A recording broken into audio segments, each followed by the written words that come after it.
Hola, ¿qué tal? De nuevo, bienvenidos a su canal de Cómo Aprender Fácil. Ya saben que mi nombre es Angélica y hoy vamos a hablar de un tema muy pedido, pues lo van a encontrar poco en diferentes videos. Vamos a hablar sobre la historia de la clasificación de los seres vivos. Como ustedes sabrán, las plantas y animales que conocemos pues representan una pequeñísima parte de la extraordinaria variedad de los seres vivos que existen sobre la Tierra. Se han logrado describir e identificar alrededor de 1.8 millones de especies en todo el mundo, pero se cree que el número total puede ser entre 4 y 100 millones. Esta amplia variedad de seres vivos se conoce como biodiversidad. Apenas estamos comenzando a conocerlos. Para poder estudiar a tantas especies, los biólogos han clasificado en función de las características que comparten. Han existido muchas clasificaciones de los seres vivos a lo largo de la historia. Cada una de ellas respondió a las necesidades y conocimientos de la época en que se llevó a cabo, pero siempre se ha buscado que la clasificación cumpla con dos requisitos: que comprenda a todos los seres vivos conocidos en este momento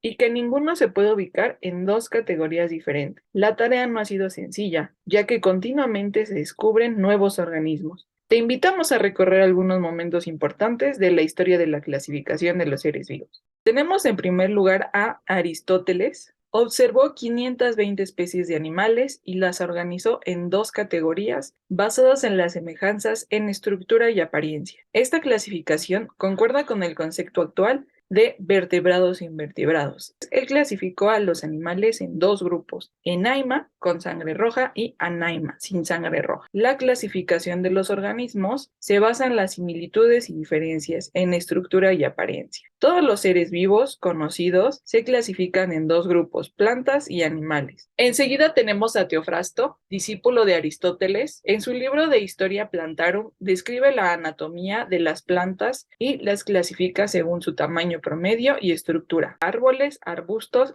y hierbas. También tenemos a los mexicas, que adquirieron un amplio conocimiento de las plantas y animales, lo cual se refleja en los nombres náhuatl, formados por dos elementos fonéticos descriptivos y alusivos a las propiedades del organismo. Por ejemplo, cempasúchil y ajolote. Carl Linné fue un naturalista sueco que sentó las bases de la clasificación de los seres vivos que hoy se utiliza. Ordenó cada organismo en categorías taxonómicas que van de lo general a lo particular: reino, filo, clase, orden, familia, género y especie. Con el fin de evitar confusión entre la comunidad científica, decidió asignar a cada especie un nombre único, a partir de un sistema universal: la nomenclatura binomial o nombre científico de una especie, que está compuesto por los nombres del género y el epíteto específico. El género inicia con mayúscula y el epíteto con minúscula, ambas en cursivas o subrayadas. Tenemos entonces que él clasificó a los seres vivos: reino Animalia, reino Plantae, y ambos tendrían entonces categorías taxonómicas. A la rosa gálica, la rosa de Castilla, tenemos que rosa va a ser el género y gálica es el epíteto específico. Género, grupo de especies similares; epíteto específico, nombre que describe de manera más concreta a los organismos. Puede usarse la localización geográfica o el nombre de quien lo descubre o describe. Seguimos con Ernst Haeckel. Cuando los científicos comenzaron a estudiar los organismos unicelulares, los clasificaron ya sea como plantas o bien como animales. A medida que se identificaron más organismos, se dieron cuenta de que no siempre era posible hacer una distinción, ya que no compartían plenamente características comunes a esos reinos. Para resolver este problema, Haeckel creó un tercer reino llamado protista, donde ubicó a todos los organismos unicelulares. Para aquel entonces teníamos el reino Animalia, el reino Planta y el reino Protista. Después del desarrollo del microscopio, se volvió evidente que muchos organismos no podían clasificarse con facilidad en reino vegetal o reino animal. Posteriormente tenemos a Herbert Copeland. Descubrieron que existen diferencias entre las células de los organismos. Unos poseen núcleos y organelos, las células eucariontes, mientras que otros carecen de ellos, las células procariontes. Así, Copeland propuso un nuevo reino, el Monera, donde agrupó a bacterias, pues todas son procariontes. Entonces, para aquel entonces tendríamos el reino Animalia, el reino Plantae, Robert Whittaker. Antes de Whittaker se consideraba que las bacterias y los hongos pertenecían al reino de las plantas. Conforme se reconocieron más características de los hongos y otros microorganismos, se hizo evidente la necesidad de sacarlos del reino plantario. Whittaker propuso un esquema de clasificación con 5 reinos, al considerar los siguientes criterios: el tipo celular, es decir, procariontes y eucariontes, el nivel de organización unicelular o pluricelular, el tipo de nutrición, autótrofa o heterótrofa, y el tipo de reproducción, sexual asexual. Entonces, para aquel entonces, Whittaker considera los 5 reinos: reino animalia, reino plantae, reino protista, reino fungi y reino monera.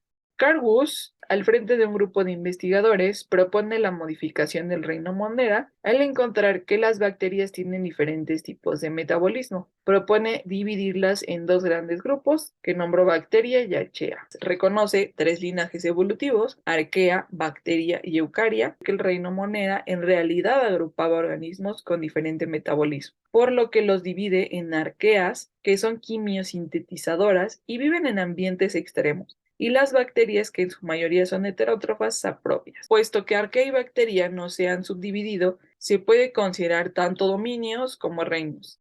Ernst Werner Mayr. Mayr se opone a la clasificación de Woese, propone dividir al mundo biológico en 2: dominio procariota y dominio eucariota. Sostiene que las diferencias en el tipo celular que separa procariontes de eucariontes tiene una mayor importancia que aquellas diferencias moleculares que separan las arqueas y bacterias en 2 dominios. Lynn Margulis y Carl B. Schwartz reestructuraron el sistema de 5 reinos para concluir que no hay 3 dominios, sino 2 superreinos. Establecen que el sistema de los 3 dominios ignora el hecho de que los eucariontes proceden de la simbiosis de 2 procariontes y que se basa en las características no morfológicas. Thomas Cavalier Smith, en su clasificación, enfatiza que las diferencias en la estructura celular entre procariontas y eucariontas son fundamentales para clasificar a los seres vivos. Por ello decide agruparlas en 2 imperios, mientras que el reino protoctista lo transforma en cromista y protozoa. Su propuesta es de 6 reinos. Y bueno, aquí debo mencionar que actualmente entre la comunidad científica la clasificación más aceptada es la propuesta por Carl Woese. Kristen Horst. Los virus, por no presentar las características propias de los seres vivos, no se consideran en la clasificación antes mencionadas. En la actualidad, al conocerse mejor a la estructura viral, Kristen Horst propone incorporarlos a un nuevo dominio, el acamara. La palabra cámara viene del griego a, sin, y cámara, cápsula o cámara, lo que da a entender que este tipo de organismos no tienen una estructura celular propia. Este dominio se ha dividido en 2 reinos. Uno de ellos incluye a los virus convencionales o verdaderos, Viria, así como a los llamados virus satélite. El segundo reino, viroida, incluye a todos los viroides, virsoides y el género deltavirus. La ciencia va avanzando y es seguro que la clasificación de los virus cambie en los próximos años, así como nuestro conocimiento sobre su origen, evolución y función. Incluso hoy en día sigue la discusión sobre si es o no factible asignarle una categoría taxonómica de dominio a entes que están en la frontera entre lo vivo y lo no vivo.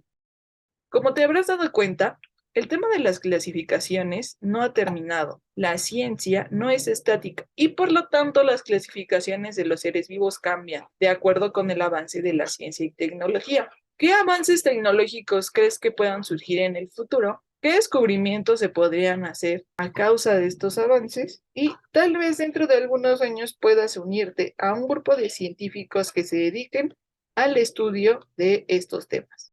Bien, esto sería todo por el video del día de hoy. Me da gusto verlos aquí de nuevo y no se olviden de darle like, suscribirse, seguir viendo más de nuestros videos. Cuídense, hasta la próxima.